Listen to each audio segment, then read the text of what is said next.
Alright, in today's video, I want to talk about things to buy in order to save money.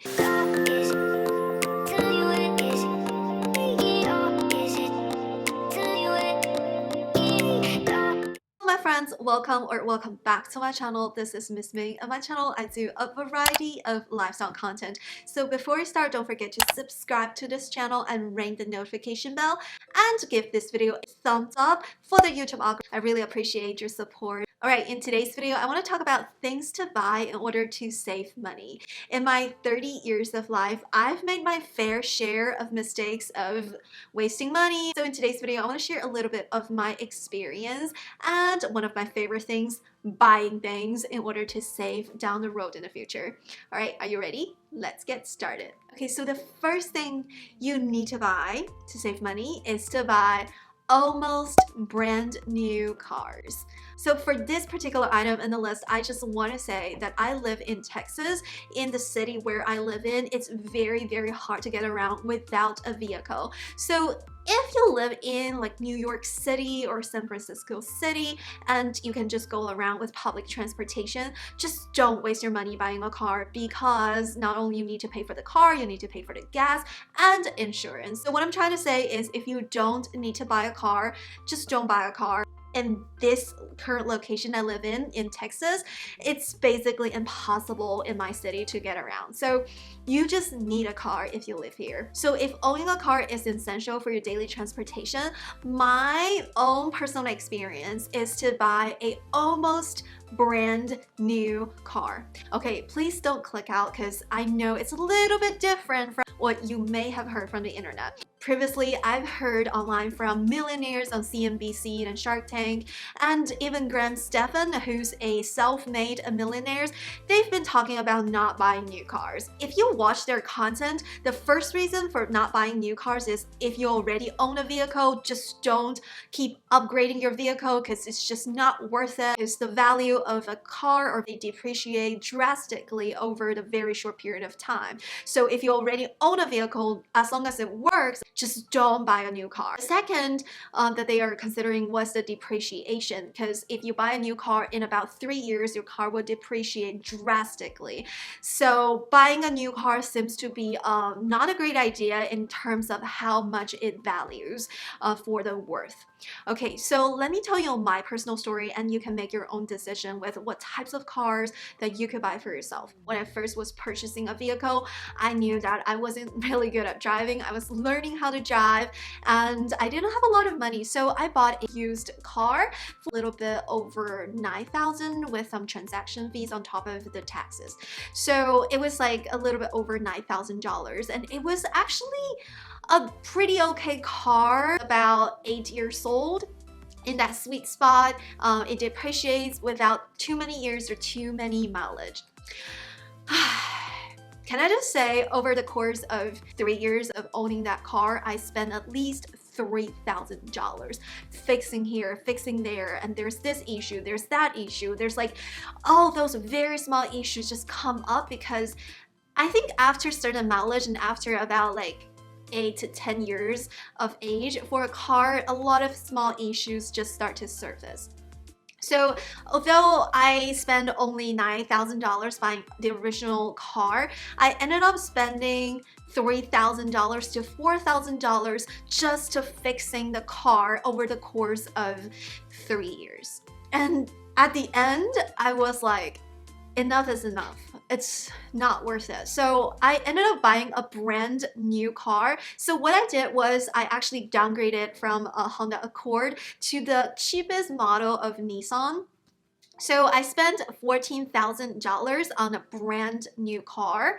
It drove pretty good. It's a little bit slower. I never had to fix anything over the course of 5.5 years. And the only thing that broke down was I needed to change battery after 5 years during the quarantine. I didn't drive my car for like 3 months and then the battery died. I changed the battery and that was it.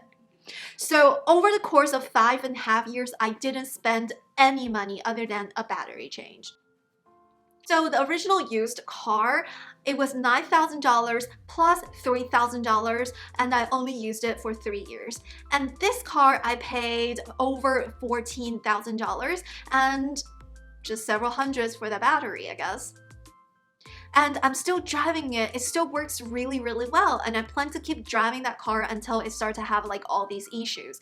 And I noticed that is a lot of times cars depreciate, not just because, you know, it's a last year's model. It's also because after 7 to 8 years, a lot of small issues, they just start to surface and you just have to spend a lot of money fixing them. So that is one example. It doesn't really, you know, it doesn't really say much, right? But my husband also loves to drive SUVs. I think over the course of 4 years, he has changed 3 cars. The first car was a used car that he got from his mom. His mom drove it for like 5 years or something, and it was a really good deal. It was pretty good. He drove it for a while and it started to have issues, so he sold that one and he bought another used one from his mom car. So he bought it for $20,000. Not even 2 years, that car broke down several times and he had to spend $3,000 in one of the repair. Another issue is coming up. This comes down to it's not worth it to spend $10,000 to fix a $20,000 car. So he ended up trading it in only for like $3,000 to $5,000, and he was trying to buy another used car that's like over the 5 years age, because according to a lot of YouTubers and a lot of millionaires, like the car depreciates after they're used for 5 to 7 years. But here's the thing, after 7 years the car depreciates, yes, but it also starts to break down and have small problems. So eventually I just told him, just buy a new car. I don't care. Just buy a new car. I'll pay cash. I'll pay for your new car. Just buy a new car. But again, buying a new car is also kind of not the best deal.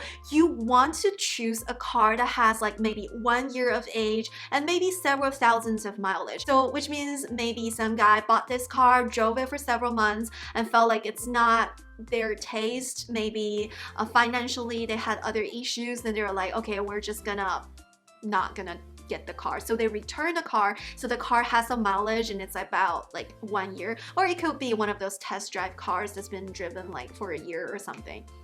So eventually he bought a car that's only 1 year old, have like 5,000 or 4,000 miles, which is perfectly good. So eventually the lesson from him, the lesson from myself, and the lesson I learned from a lot of my friends who bought used cars that are over 7 years of age is that if you are in the car industry, mechanics, buying a car that's like super old is not a problem. But if you're like me, who know nothing about cars, who doesn't know what may happen, what something should sound like, just buy a almost brand new car, because you can drive it for 10 years and not to have to worry about like car repairs and stuff like that. So my current car is about 5.5 years of age. It's perfectly healthy. It's still my little baby, and I only have 34,000 miles because I don't drive cars a lot. I usually just stay at home, and you know, this year the quarantine, so I really don't drive a lot. I felt like my car is gonna stay pretty well for the next 3 to 5 years at least, so that just saves a lot of money. The second thing to buy is a espresso machine. My husband, who's really sweet, knows that I love Starbucks, so he just bought me an espresso machine from Nespresso. It's not one of those like super expensive $1,000 ones. It's one of those like $200 ones. But it has been a life-changing home improvement items for me. Ever since I got this espresso machine, I found myself stopping by Starbucks way less. To me, I really like espresso drink. So one of the reasons I go to Starbucks is because I want a latte, I want a cappuccino, but at home I could only make regular coffee. So I had this, I don't know, I just want espresso drinks. So on average, I used to spend maybe $10 in Starbucks each week, or even more sometimes even $15. So each month is like $60. So each year is like $600. $600, I can buy 3 of those Nespresso machines. Okay, this video is not sponsored by Nespresso. You can buy any espresso machine that you want, but if you're like me who's a coffee drinker, definitely investing a espresso machine is gonna save a lot of money down the road, because then I just need to buy those coffee capsules that are priced about 45 cents. You could buy those more expensive ones that are like 75 cents, but it's really like 75 cents compared to $4 or sometimes even $5, and you can buy any syrup flavor that you like. Overall, I think it's one of the best investments. I've been saving hundreds of dollars ever since I got this espresso machine. Yes, I do buy Starbucks here and there when I am not able to use my own home machine, or I'm on the go, or I really want to try some holiday flavor. But instead of spending $600 in Starbucks per year, now I spent less than $100, which is definitely an improvement. The other thing to buy is to buy tea bags for the iced tea. I noticed how much I spend on iced tea in general. So during the quarantine, I started to make tea bags, and I just put ice and put sugar or any sweeteners of your choice. And it saves so much. For very expensive tea, 10 tea bags are like $5. So it's like 50 cents per tea bag, even if you buy like super expensive ones. But for iced tea, they're usually priced around $1 to $2. 3 times of difference always. So I noticed how much I saved on iced tea, and now that I'm back to the office, we're not allowed to brew anything in the office anymore, and all I could do is to buy those bottle teas and then bring those iced teas to work, and I start to spend so much more. I start to spend about $10 per week just on iced tea. I felt like it's definitely a waste of money, and working from home definitely saved me a lot of money, not just from like going out and stuff, but also on those like small things. Instead of like buying those, you can just buy tea bags and brew teas and make iced tea at home. It's just so much cheaper. The next item to buy to save money is to get a nail lamp. Well, I actually didn't have my nails done this week because I was so busy. I didn't have a time off to work, but I bite my nails so much, especially when I feel anxious or stressed. So I'm always like, and it's really bad for you because there's so much bacteria. You know, now we're in pandemic. You don't wanna touch your face with your hand, especially your mouth. So avoid biting my nails. I paint my nails, but it just takes so long. And I also want to save money from going to a salon. So instead of going to a salon now, I just use this nail lamp. I will put this item in the description box down below. I also made a dedicated video reviewing some nail kit that I got from Amazon. So I bought this one from Amazon. It's from the brand SUNUV or something. This is a UV LED light for gel polish. It works super good, and this is basically what they use in the salon, I think. So you have on and off, 5 seconds, 30 seconds, 60 seconds, so you don't need a timer yourself. And sometimes you put your hands in there and then the lights are on, you take it off, the lights is off. $21, $25, it's less than $30. And I also bought the whole kit from Amazon. I think it's cheaper. I'll put the link in the description box down below, but I may buy more from CVS just because, you know, you can see the colors and stuff. But overall, it saves a lot of money from going to the nail salon. I would just not gonna go to a nail salon. Maybe I'll go into a wedding or something. I need to do like extension, but yeah, saves a lot of money. You do have to invest in this. Doing nails are so much more expensive than this lamp. The next item is also for people who like to do makeup. This is called makeup eraser. It's basically a makeup remover towel. You can see it's not the cleanest because I just used it, and you don't have to wash it every day, but just wash it like every 3 days to a week when you do your laundry. In your washer and dryer, it's just so easy, so easy. Ever since I got this item, I noticed that I spent less money on makeup wipes like these. I bought these last year, and I used it when I traveled to Arizona, and that was it. Or occasionally when I do YouTube, I use it to wipe things. But generally, I don't use those makeup wipes anymore unless like it's for traveling and stuff. And these are not cheap. A bag of this is like $5. I bought this on sale. I think it's still like $3.50. It has 25 makeup wipes. So it's not cheap compared to this. It's reusable. And I do use a makeup cleansing balm to clean my mascara because like these you can't just keep rubbing your eyes because it's waterproof mascara. So I do buy those makeup removing balms, but I used to run through these really quickly, each jar for 2 months, but now I could use them for like 3 to 4 months because unless I put a lot of makeup for YouTube, every day I just use this. It's really good for removing my tinted sunscreen. It's really good for just regular eyeshadows without any like waterproof stuff. So this is really good. It saves a lot of money, and I think ever since I got these, I saved at least $50 this year just on these and this. The next thing to buy to save money is Amazon Prime. I know. Okay, I'm a sucker for Amazon, and during the quarantine, Amazon has been giving me a lot of convenience. And one thing I like about Amazon is if you buy a lot of things on Amazon, it's definitely really good to have free shipping. It's really good to have free 2-day shipping, and it provides a lot of movies that my husband watches. So he religiously watched Netflix and Amazon Prime, but recently he's been watching a lot of Amazon Prime instead of Netflix, because sometimes you go through Netflix really quickly, but Amazon Prime has like other movies, like, or some of the older movies that he wanted to watch. Definitely, I think overall we got our money's worth. So I do like those stream services way better compared to cable TV. The next item down the list is actually YouTube TV. Sadly, YouTube TV has increased their price, but still it's way cheaper than cable TV. And how you could do it is that you can actually have 5 devices watching YouTube TV at the same time. But just imagine this, like me and Brandon, we don't watch TV at the same time, so we just give our YouTube TV account to his brother, we just give the account to his mom. We're watching YouTube TV at the same time with one account instead of like everybody pay for their cables. I think some people still like to pay for cables, but YouTube TV increased their prices, but also added some more channels that I like to watch. So in general, I think it's a really good service. It's not because I try to be a YouTuber, so I sell YouTube TV. It's generally we've been using it for, I think, ever since we had YouTube TV, we immediately canceled our cable by Spectrum. They increased the price so much, and we just couldn't afford watching TV anymore. Generally because I don't have time to watch TV and it's just one person watching TV, and it's like so much if you pay for the cable. But YouTube TV, definitely a great deal, and being able to have multiple devices playing TV at the same time is definitely really convenient. The next item to buy to save money is phone cases with card holders. Yeah, I haven't had a wallet since 3 years ago. Well, the trigger of that was that I lost my wallet. Well, actually, I forgot my wallet in the restaurant on campus.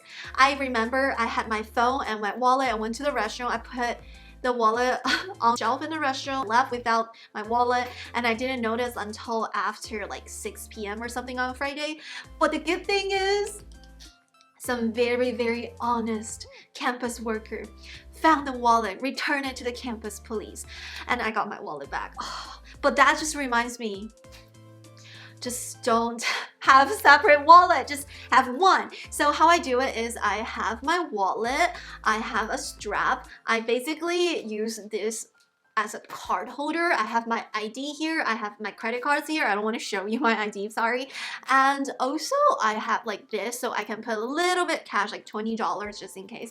I think some phone cases like this is definitely really handy because you don't have to carry 2 things, you just have to carry one. Yes, it does make my phone a little bit bulky. Sometimes I do need to take it off to take pictures because it's just like daggles around, but overall it does save me a lot of money because I used to buy those like $50 wallet from like Kate Spade, Coach. I love those brands, but they do wear off. But with these phone cases, these are so much cheaper, and you need a phone case in general just in case you know, drop your phone. So it's like $10 to $20 for phone case, but you can use it for 2 purposes. It's cheaper and overall it's pretty convenient. The next item to buy in order to save money is Kindle books or audiobooks. I personally use a lot of Kindle books just because I bought a lot of my textbooks on Kindle and I want to be able to highlight stuff on my textbook. So if I buy like a novel book or like personal development book, I may buy like audiobook, but for textbooks and stuff, I try to buy Kindle as much as possible. The reason why I love to use Kindle is, first of all, take 3 to 4 courses each semester. If each course gives you 10 textbooks, or not 10, but we always have like 4 to 5 textbooks, you have to carry textbooks in your backpack. I've seen my friends who love physical copy of book, they bring this much. They come to their seats before class, they bring this high of a stack of books. Kwong. And the professor started to talk about this book, and then they bring this to the next class, and then they take out the next book. I just felt like it's too much. So initially when I bought Kindle, I just felt like I didn't want to carry all those heavy books in my backpack, But I also started to notice that Kindle books and audiobooks are so much cheaper than physical books. One time I was trying to help my friend's daughter to buy books from online, from Amazon. She wanted to improve her reading skills. So the same book was like $20 for a hard copy, but $3 on Kindle. 3 compared to 20. By buying audiobooks and Kindle books, you can save a ton of money and you can protect the environment. And also, after you read the book, you just put it on the shelf. What are you gonna do with it? It's not like you're gonna read the books again and again and again and again.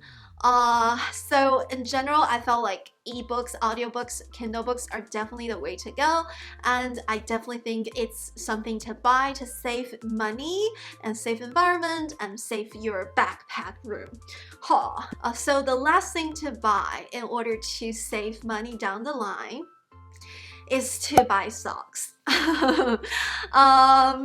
Just buy them, buy them, buy them. I used to be really afraid of stock market, but in general, over the course of the long-term game of stock market is always plus. It's very unlikely that you lose a lot of money over the course of 30 years. So the last thing I want to talk about to save money down the road is to buy stocks. I think I didn't invest money earlier. I think part of it was because of the financial crisis. In 2008, I was 18, I was going to college, I was learning about economy and stuff, and the impact of that crisis definitely took a toll on me. I felt like, oh my gosh, stock market is so crazy, so unpredictable.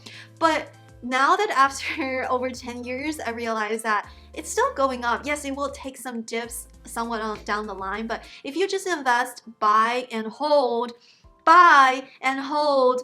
when you're older, these are money that we're making money for you. These are not just your savings, but also savings that generate more savings. And because of the compound interest and over the course of time that you keep your money long-term in the stock market, I felt like it's definitely going to help me to save money down the line. So try to educate yourself, try to find people who are educated, knowledgeable in that regard, and help yourself to manage your finances for the future. You know, work hard to save money and retire early, and hopefully one day I can just do YouTube videos. It gives me a voice and it also motivates me to try different new things. So definitely, I think doing YouTube so far has been really beneficial. I do wish to be able to do it full-time someday. I do wish to do a job that's more creative, do a job that's more flexible, to be able to hang out with family. My mom is a single mom. She never had help financially, so she had to work 2 jobs when I was a kid, and in China it's illegal to leave a kid alone, so I was basically alone in apartments, being scared at night, and that actually has a good impact on me because now I'm not scared in movies or whatever. But still, I felt like in the future I wish to be more flexible in my job. I wish to be there for my kids so they don't have to go through it. And of course, it's illegal to leave your child alone here, of course, but still, I wish to be able to do YouTube someday full-time. Alrighty, that's it for today's video. If you like it, please give it a thumbs up. If you don't like it, smash the like button 3 times so it's still blue, just like my dress. I hope this video can be helpful to you. And before you go, don't forget to subscribe to this channel and ding ding ding, ring the notification bell. And let us know in the comments, what are the things that you buy to save money? Let me know, give me some inspirations. Maybe you can help me to save even more. Alrighty, I really appreciate your help and support, and thumbs up, subscribe, ring the bell. I will see you in my next video. Bye!